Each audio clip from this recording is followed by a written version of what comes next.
ఈరోజు వాగ్దానంగా పరిశుద్ధ గ్రంథాలు తెరచి కొరింథీయులకు రాసిన 2వ పత్రిక 12వ అధ్యాయము 9వ వచనాన్ని మనం చూస్తే, నా కృప నీకు చాలును, బలహీనతల యందు నా శక్తి పరిపూర్ణమగుచున్నదని ఆయన నాతో చెప్పాను. దేవుని నామానికి స్తోత్రం కలుగును గాక. దైవజనుడు పౌలు తన బలహీన సమయాల్లో ప్రభు మీద ఆనుకొని, ప్రభువా ఈ బలహీనత నుంచి, ఈ యొక్క ముళ్ళు నుంచి నన్ను విడిపించు అని దేవుని మీద ఆనుకొని దేవునికి ప్రార్థన చేస్తూ ఉన్నాడు. దేవుని సన్నిధిలో కనిపెట్టి ప్రార్థన చేస్తున్నప్పుడు ప్రభువు అంటున్నాడు, నీ బలహీనతలో నా కృప నీకు చాలును అనేటువంటి మాటను తెలియజేస్తున్నాడు. నా కృప ద్వారా నిన్ను బలపరుస్తాను, నా కృప ద్వారా నిన్ను నడిపిస్తానని ప్రభువు వాగ్దానం చేస్తూ ఉన్నాడు. ప్రభువునందు ప్రియ సహోదరి సహోదరుడా, ఏ విషయంలో నువ్వు భయపడతా ఉన్నావు, ఏ విషయాన్ని గురించి నువ్వు ఆలోచన చేస్తూ ఉన్నావు, ఏ విషయాన్ని గురించి నువ్వు దిగులు పడుతూ ఉన్నావు.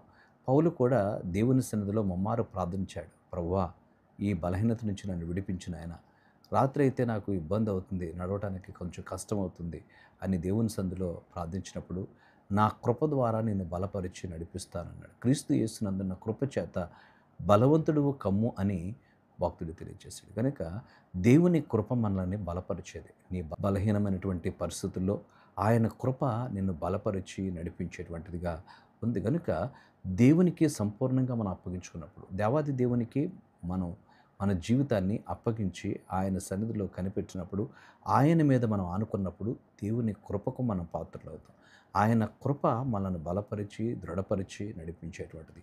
నీ దైనందిక జీవితంలో కావలసినటువంటి ప్రతి పరిస్థితుల్లో కూడా ఆయన కృప నిన్ను నడిపిస్తుంది. ఎందుకనంటే నువ్వు పనిచేస్తున్నటువంటి స్థలంలో కావలసిన జ్ఞానాన్ని తన కృప అనుగ్రహిస్తాడు. అక్కడ సమయస్ఫూర్తిని దేవుడు నీకు అనుగ్రహిస్తాడు. అన్ని విషయాల్లో తన కృప సమృద్ధి చేత నిన్ను నడిపించేవాడుగా ఉన్నాడు. దేవునికి అప్పగించుకోవాలి. కనుక ప్రభువుకు మన హృదయాలు అప్పగించి, ప్రభువా నీ కృప నా ఎడల విస్తరింపచేసి నడిపిస్తున్నందుకు నీకు స్తోత్రాలు అని చెప్పి దేవాది దేవునికి మన హృదయాలు అప్పగించుకునే ప్రార్థన చేద్దాం. పరిశుద్ధుడా, నీకు వందనాలు చెల్లిస్తున్నాం నాయనా. మా బలహీన సమయాల్లో నీ కృప మమ్మల్ని బలపరిచి నడిపించేదిగా ఉంది అని నీవు లేఖనాల్లో వ్రాయించావు. అందుని బట్టి నీకు వందనాలు. నీ వాగ్దానాన్ని మా జీవితాల్లో స్థిరపరిచి బలపరచమని, అన్ని విషయాల్లో నీ కృపా సన్నిధి మాతో ఉంచి నడిపించమని సర్వశక్తి కలిగిన యేసయ్య నామమున అడిగి వేడుచున్నాము తండ్రి. ఆమేన్.